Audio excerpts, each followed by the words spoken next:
Hello दोस्तों, नमस्कार। आपका स्वागत है हमारे यूट्यूब चैनल सफलता एकेडमी में। आज हम आपको बहुत ही महत्वपूर्ण टॉपिक पर ले जाएंगे जो कि कक्षा 9 से 12 तक के लिए बहुत ही महत्वपूर्ण है।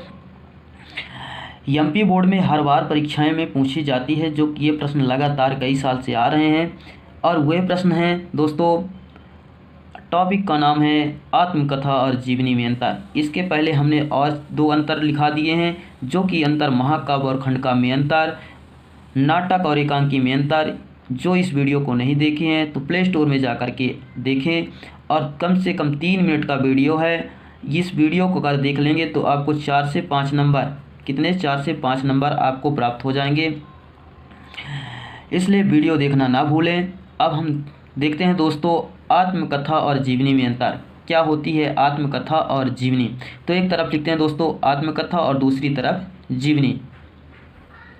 पहला अंतर है दोस्तों, पहला अंतर है आत्मकथा में लेखक अपने ही जीवन वृत्त को स्वयं लिखता है। आत्मकथा का मतलब दोस्तों ये होता है, जैसे हम आत्मनिर्भर हैं, यानी हम स्वयं अपना कोई काम कर लें, तो कहते हैं कि लेखक जो है तो अपने स्वयं के बारे में, लेखक अपने ही जीवन के बारे में, जैसे आप लोग अपने जीवन के बारे में लिख डालें, है ना, वो क्या कहलाती है? आत्मकथा, स्वयं लिखा जाता है। जीवनी, जीवनी में लेखक किसी अन्य के जीवन वृत्त को प्रस्तुत करता है। जीवनी में क्या है दोस्तों, जैसे हम किसी महापुरुष के जीवन के बारे में लिख डालें, जैसे महात्मा गांधी हो गए, सरदार पटेल हो गया और सुभाष चंद्र बोस हो गए, इनके बारे में अगर हम लिख डालें वो क्या होगी? जीवनी। उनके बारे में हम वृत्त चित्रण प्रस्तुत करते हैं। दूसरा अंतर है दोस्तों, आत्मकथा में अनुभूतियों, क्या है? अनुभूति की गहराई होती है। यानी आत्मकथा में जो है अनुभूति की गहराई होती। कहने का मतलब ये है दोस्तों, हम अपने ज़िंदगी के बारे में अधिक से अधिक चीज़ों को जानते हैं। किसके बारे में? हम अपने जीवन के बारे में अधिक से अधिक जानते हैं, लेकिन किसी और के जीवन के बारे में तो थोड़ी कम जानते हैं ना। तो उसे क्या कहते हैं? अगर अपने जीवन के बारे में जानते हैं तो किस कहते हैं कि अनुभूत गहराई होती है। देखते हैं जीवनी में, जीवनी का दूसरा, जीवनी में विवरण और तथ्यों पर ध्यान रहता है। अब जीवनी में क्या है? किसी के बताए हुए चीज़ को लिखना है, किसी के बारे में विस्तारित जानकारी रखना है, और उन मेन तथ्यों, जैसे कहाँ जन्म हुआ, कहाँ मृत्यु हुई, इन्होंने अपने जीवन काल में क्या किया, इन्होंने कहाँ पदस्थ थे, इन सारी चीज़ों को क्या है हम जीवनी में मुख्य तत्व लिखते हैं। दोस्तों ध्यान रहे, जब भी मेरे क्लास में आए तो पेन और कॉपी लेकर के ही बैठें, इनको आप लिखते जाइए, ये स्क्रीनशॉट करते जाइए।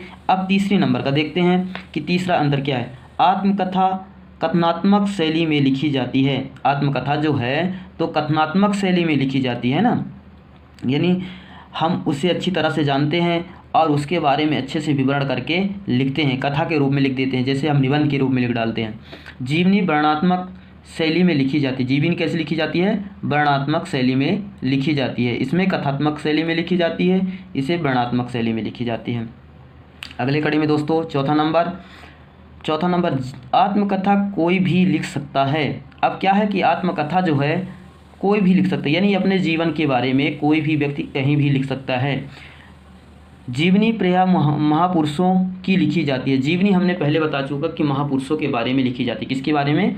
महापुरुषों के बारे में लिखी जाती है, जिन्होंने कोई अच्छा कार्य किया उनके बारे में लिखी जाती है।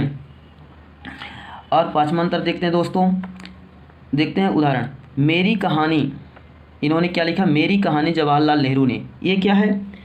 मेरी कहानी क्या है दोस्तों? आत्मकथा है। मेरी कहानी क्या है? आत्मकथा है। और आत्मकथा किसने लिखी है? जवाहरलाल नेहरू ने। जवाहरलाल नेहरू ने क्या लिखी है? मेरी कहानी। क्या लिखी है? मेरी कहानी। और मेरी कहानी क्या है? आत्मकथा है।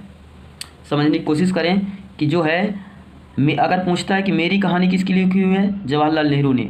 और अगर पूछता है कि आत्मकथा के एक उदाहरण दीजिए, तो आत्मकथा का उदाहरण ये होगा मेरी कहानी। इसी तरह से जीवनी में उदाहरण, कमल का सिपाही। उदाहरण क्या है? कमल का सिपाही। ये क्या है? जीवनी है। कमल का सिपाही जो है जीवनी है। इसको किसने लिखा है? अमृतलाल ने लिखा है। अमृतलाल ने क्या लिखा है? जीवनी लिखी है ना। इस तरह से प्रश्न को ध्यान दें, घुमा फिरा न दें। तो उस घुमाने फिराने से अच्छा है कि आप लोग अच्छे से पढ़ लें, कंठस्थ रखें और रफ पेन लिकार करके बैठा करें दोस्तों। और अगर ऐसे वीडियो पाने के लिए हमारे चैनल को सब्सक्राइब कर लें, बेल आइकन दबा लें, जैसे हम वीडियो अपलोड करें तो तुरंत आपके पास नोटिफिकेशन पहुंच जाए। अगर मेरी वीडियो पसंद आए तो लाइक, सब्सक्राइब, कमेंट, शेयर ज़रूर करें और कमेंट में बताएं कि कौन सी वीडियो, कैसी वीडियो लगी। जय हिंद।